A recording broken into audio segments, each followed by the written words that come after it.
How's it going, you guys? So today in this video I want to talk a little bit about cancer and why it seems like so many different nutritional protocols or so-called cures or treatments for cancer seem to work, why there's so many anecdotes and testimonials on these things working. And I say this with a fear that my channel is going to get like blacklisted or something. But considering the fact that Dr. McCullough still shows up on the YouTube search and hasn't been blacklisted or censored yet, it would make me think that this whole censorship thing on social media is not really as prominent as people think. So, here's the thing, and I believe I've made videos about this before, but I don't think I've been as vocal about this or emphasize this as much as I probably should have. So after I record this video, I almost forgot to mention that there are actually multiple different types of cancer. And in this video, I'm mostly talking about the cancers that are mostly contributed to by insulin resistance and cells basically hypertrophying over and over due to a lack of energy availability caused by insulin resistance. But there's also things like skin cancer, which can be directly linked to oxidative damage caused by the sun or other forms of radiation. And then there's also hormonal cancers, things like breast cancer and whatnot, ovarian cancer, prostate cancer. Now, all of these things can be contributed to by insulin resistance, and I'll mention that at the very, very end of this video when I finally remembered, oh shit, gotta clarify. But yeah, so this video is specifically talking about cancers that are mostly caused by insulin resistance as the underlying cause. Here's my idea. So first of all, you see all of these raw vegan people. So this is the reason why back in 2014 I started to get into raw veganism and whatnot for like a year. Obviously I'm not vegan anymore, but I got into raw veganism because I saw all these people who had like stage 4 brain tumors and all these different forms of cancer and whatnot. And they were reversing they put their cancer in a remission on a raw vegan diet. And I remember there was someone on the side of the road like with a sign trying to raise money for his nephew's treatment or something, and I stopped, and instead of giving money, because I didn't have any money at the time, I actually just gave him information, like links. I gave him links to like a raw vegan YouTube channel.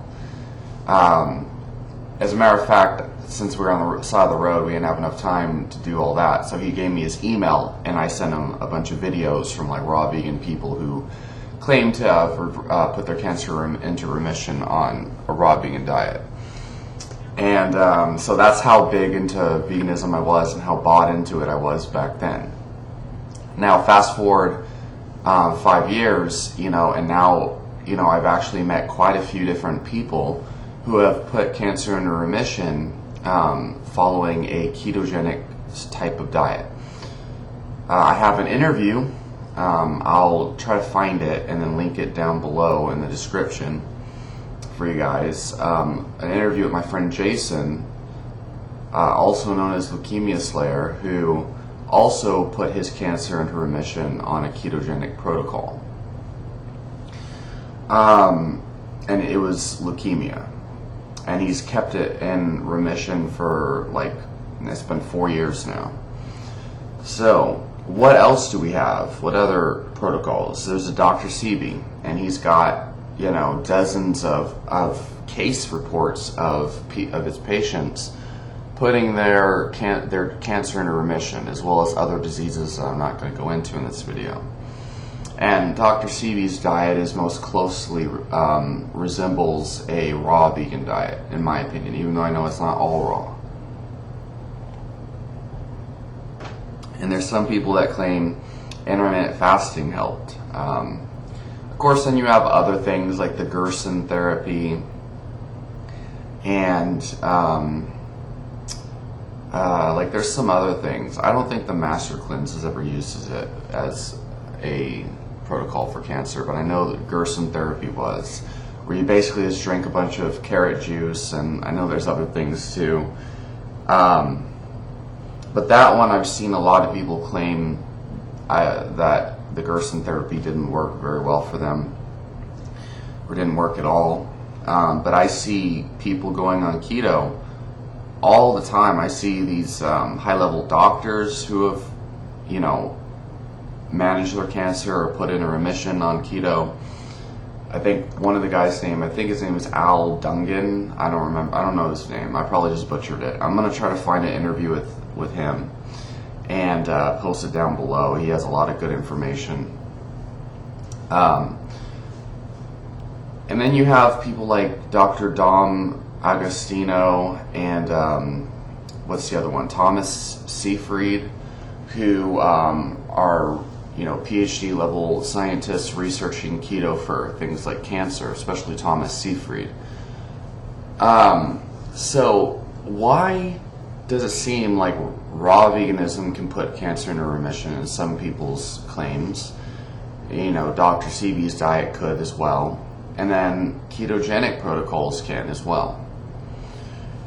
So if you ask Dr. Sebi, he'll say, oh, it's the alkaline diet.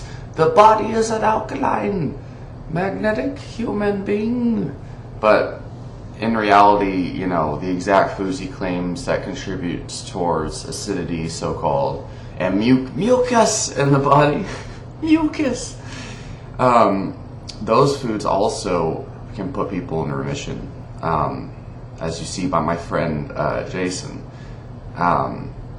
So people can eat, keto diets full of meat. I mean, and conventionally raised meat too.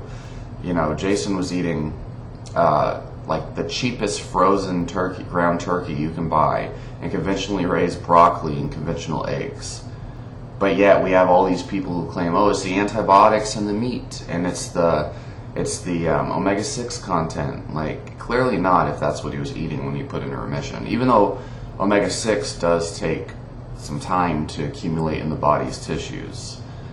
We know this by tissue analysis, but obviously it's not about alkaline versus acidic, and it's sad so many people just listen to this crap and believe it because it's basic physiology 101, alkaline balance and homeostasis. If you have metabolic acidosis, you're not going to survive fast enough to develop cancer, or you're not going to survive long enough to get cancer, because metabolic acidosis is such a severe problem that you'd be on your way to the ambulance, to the ER, like immediately. It's not something that can be lived with for prolonged periods. Just a slight deviation from your body's natural pH, and is enough to put you in the hospital.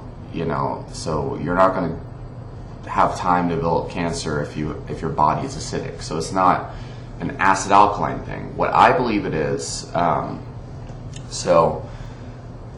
believe it's the Otto Warburg theory.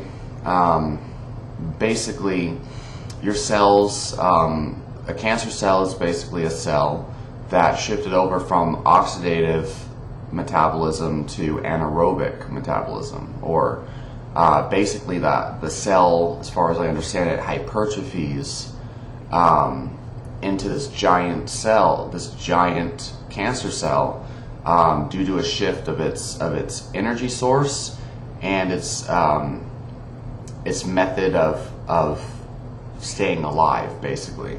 And it's a survival mechanism due to a shift in substrates and oxygen versus non-oxygen, kind of like anaerobic versus aerobic metabolism, if you think in terms of exercise science. And so basically the cell hypertrophies itself into a cancer cell, and that's what triggers it. And so when people do like these raw vegan diets, they're heavily restricting protein. And there's all this stuff about mTOR. It's mostly mechanistic data. There's no causal link. And then there's also data on certain amino acids in overly abundant. And what happens when you do intermittent fasting, or if you do, these protein-restricted, raw vegan type diets, where you're eating even under the minimum daily intake, and definitely nowhere near optimal protein levels, is that you stimulate autophagy. So not even just that, but you stimulate the breakdown of muscle tissue as well as just the breakdown of cells in general, because you're not giving your body the materials it needs to repair, which is good when you have cancer cells that need to catabolize. You need to break these cancer cells down, and that's what radiation does to the whole body, really, all the cells. So for breaking down cancer and maybe helping to solve other disease states that are based on energy metabolism, like insulin resistance and type 2 diabetes, this state of catabolism, this state of autophagy is very beneficial. Doing prolonged fasting, and then even doing ketogenic diets that puts your body in an energy deficit is very good at breaking down these cells so that they can turn over. So if a cancer cell is hypertrophying to the point of like a giant tumor, and now you have protein deprivation, what happens is now that cell breaks down, or it's more likely to break down. Not only you're putting your whole body into its whole metabolism into a state where now it has to break down its own cells for energy. So there's no longer this excess of energy to spare to fuel this like giant cancer cell. So not only that, what was the other thing that I was going to say? So you have the breaking down of cells. Oh, the other thing was insulin resistance. So a main idea that Professor Thomas Seyfried puts out there, and he's basically the continuation of Otto Warburg's work. Again, I might be wrong on this, but essentially, if I'm not mistaken, what he's implying is that the main source of this whole energy system shift and whatnot at the level of the cell is primarily due to insulin resistance. So first of all, we have some pretty compelling data that suggests Alzheimer's and dementia is type 3 diabetes. It's just insulin resistance of the brain. Heart disease, strongly linked to insulin resistance. Type 2 diabetes is essentially like the 10 years later of insulin resistance in its full swing disease state, which could have easily been taken care of a long time ago. And now we have cancer possibly being caused by insulin resistance. And essentially, I believe the main idea is that, so when you're insulin resistant, the body, the cells now become resistant to insulin, and so they can't shuttle glucose into the cells as efficiently, if at all. And what happens is now you have some cells that aggressively soak up that glucose for energy, and the rest of the body, is still resistant.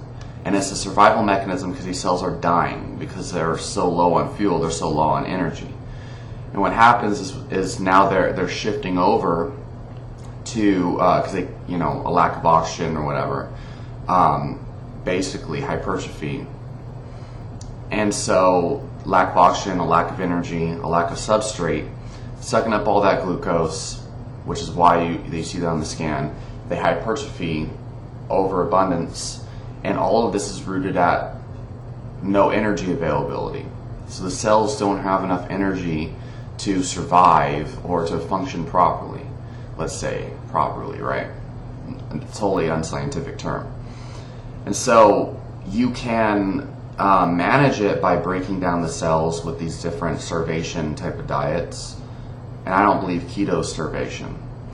But at the same time, what happens when you follow any kind of restricted diet is that you become more insulin sensitive. So fasting makes you more insulin sensitive because you're limiting the amount of energy coming in. And so your body, like insulin, has a time to regain sensitivity over time. To me, I see insulin resistance as kind of like it's caused by a hormonal downregulation loop, like kind of like testosterone and estrogen. Eventually, too much testosterone, it has a negative feedback loop where now, to keep the body in check, now your estrogen raises. And so, in this regard, basically, when you stop pumping the gas, when you stop giving your body all this glucose, insulin becomes more sensitive. Bottom line, all you need to know as far as that is concerned is that caloric restriction has been shown to increase insulin sensitivity. Burning up all your glucose and glycogen through exercise increases insulin sensitivity. Going on a ketogenic diet promotes insulin sensitivity. Okay. Doing any kind of, like when you're restricting protein, I'm sure that has a variety of negative and positive effects, but I believe that the highly restrictive raw vegan diet, while it might be very high in carbohydrates, is also going to decrease or increase insulin sensitivity, depending on how you do it. I believe most of these raw vegans, because they're not eating a large amount of fat, depending on how they do it, some of them do something called gourmet vegan, raw vegan or whatever. But the point is, they're probably in they're obviously in a calorically restricted state. Look at all these so-called epitome of malnourishment vegan videos that Sverige puts out. Go watch the epitome of malnourishment series from Sverige. All of those vegans that are look like they're in a concentration camp. Like they look like they're dying of cancer, basically, wasting syndrome. Probably because they're eating such a low amount of, well, for one, vital nutrients that they need to survive, let alone fat, very low in fat. But just they're in a caloric deficit to the point where they're skin and bones. And I'm saying raw vegans. I'm not talking about cooked vegans. And so what that does is not only does your muscles go away, your body fat eventually goes to deadly levels, like Eugene Cooney. But then, obviously, in such a restricted state, the cancer cell can't survive. Now, wasting syndrome is different in regards to chemotherapy. Again, chemotherapy does a similar thing. Chemotherapy breaks down cells, so it can break down the cancer cell and the rest of the body. It's basically you're radiating your body to create like an artificial autophagy effect. And autophagy is not necessarily just a breaking down of cells, obviously, but this is interesting to me that there's similar effects among a lot of these protocols. Keto is the only one that doesn't really make you look like a malnourished person after prolonged periods of it. Fasting, raw veganism, alkaline diet, nonsense, those all eventually make you look like you went through rounds of chemotherapy. You're like skin and bones at a certain point. But the main thing here is that chemotherapy doesn't address the insulin resistance. And it's slightly effective. Raw veganism, I'm sure, if it's getting to the point where you lose a bunch of weight, you're addressing the insulin resistance. And at the same time, you're not giving your body enough protein and calories to sustain the energy that the cancer cell needs to survive.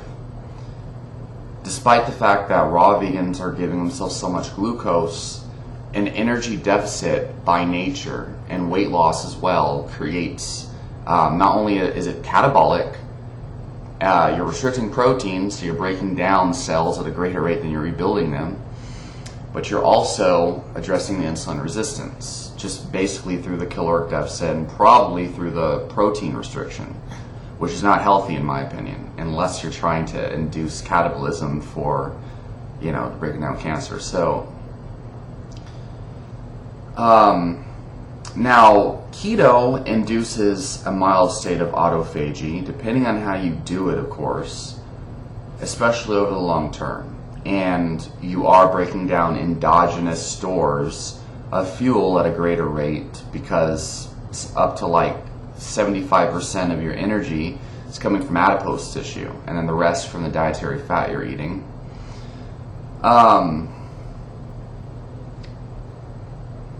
So that, is catabolism in a way, but at the same time it's not really, because you're able to rebuild the cells faster than it's breaking down. But ketogenic diets directly resolve insulin resistance, because you're not eating anything that's highly insulinogenic. So insulin has some time to regain sensitivity over time. Now there's some of those people that will yell and shout from the fucking Twin Towers, or whatever, shout from the giant buildings above, shout from the mountaintops. There's people that will shout from the mountaintops and they'll say, oh, well, keto, it creates insulin resistance in the muscle cell. And that's not entirely true. What happens is your muscles over time begin to use fatty acids and fat droplets, which is a scientific term that's kind of understudied in textbooks. They kind of mention it sometimes, but they haven't figured out the mechanism. When you're fat adapted, your body has to kind of like reserve glycogen and glycogen uptake in the muscle so that it can actually utilize fat as fuel. So your muscles don't necessarily become insulin resistant in the way that you would if you were diabetic. Obviously I'm not insulin resistant. I'm chugging down fat coffee right now, fat tea. Where I'm going with this, though, is basically probably the reason why ketogenic diets seem to put people in remission on cancer is because, number one, they're usually done on the side of intermittent fasting. They're generally creating a caloric deficit of some kind. They are inducing autophagy by the very nature of limiting carbohydrates and generally under-eating protein, a lot of these people. And they're addressing insulin resistance, which is the main reason that a lot of people believe they work. And they do work. Case reports don't, case reports are stacking up. And now with the raw vegans, typically it's because it puts your body into a severe state of catabolism. Raw vegan, obviously, not cooked veganism. It addresses the insulin resistance. You're restricting protein, and that's severely catabolizing your body and your cells. Now your cells, so not only are you making your body more insulin sensitive by restricting so much energy on the raw vegan diet, but you're also breaking down body tissues at a greater rate than you can rebuild them, which is basically like inducing chemo, it's basically what radiation's meant for. So you're breaking down those cells and in a way that's not directly carcinogenic itself. And maybe those antioxidants play a role in sustaining the normal cells and preventing you from really just collapsing from energy deprivation, because you're eating all these high phytonutrient, high and take it for what it's worth, but higher in antioxidants while breaking down the cancer cell and reversing insulin resistance. That's essentially why I think all these things work. It has to do with insulin resistance and catabolizing cells. And so, of course, I don't tell people, I don't ever dispute the possibility that raw vegan diets can be used to put cancer in remission, or that Dr. Sebi's diet, I never said Dr. Sebi's diet doesn't work. What I do say is that the mechanisms that they claim for why it works is probably wrong. But anyone who just like blindly believes a diet, they want to believe the magic. Like, oh, this diet only works because of this magical thing, alkalinity, or detoxing the mucus.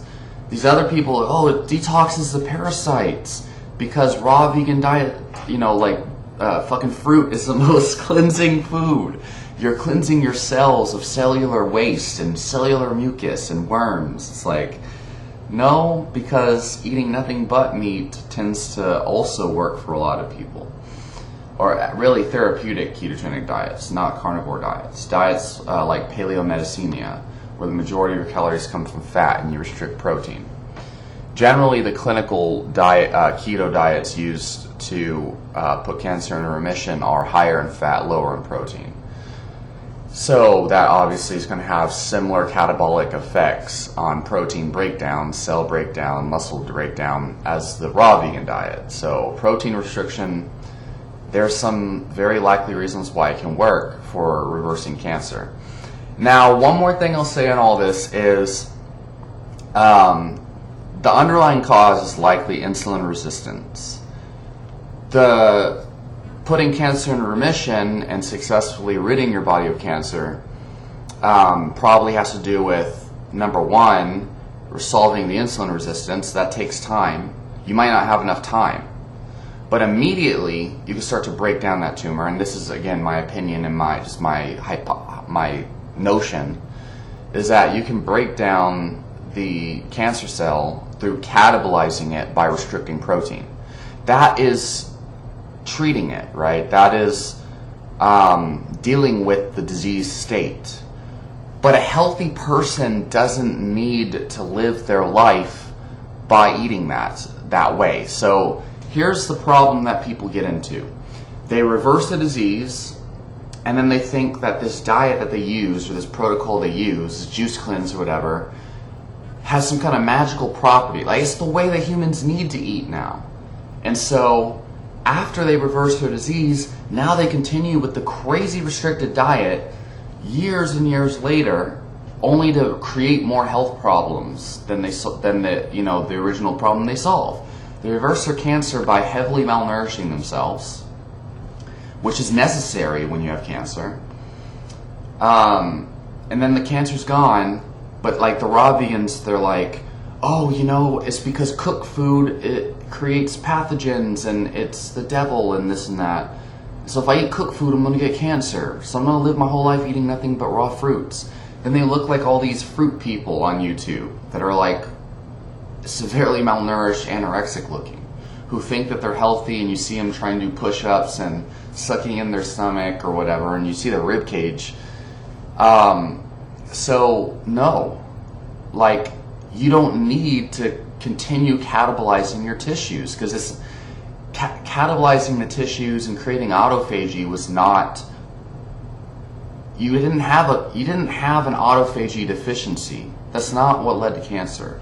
It was probably insulin resistance that was the root cause. So after you reverse the cancer, as long as you maintain that remission in insulin resistance, no matter how you do it, you're probably not going to see that cancer growth again.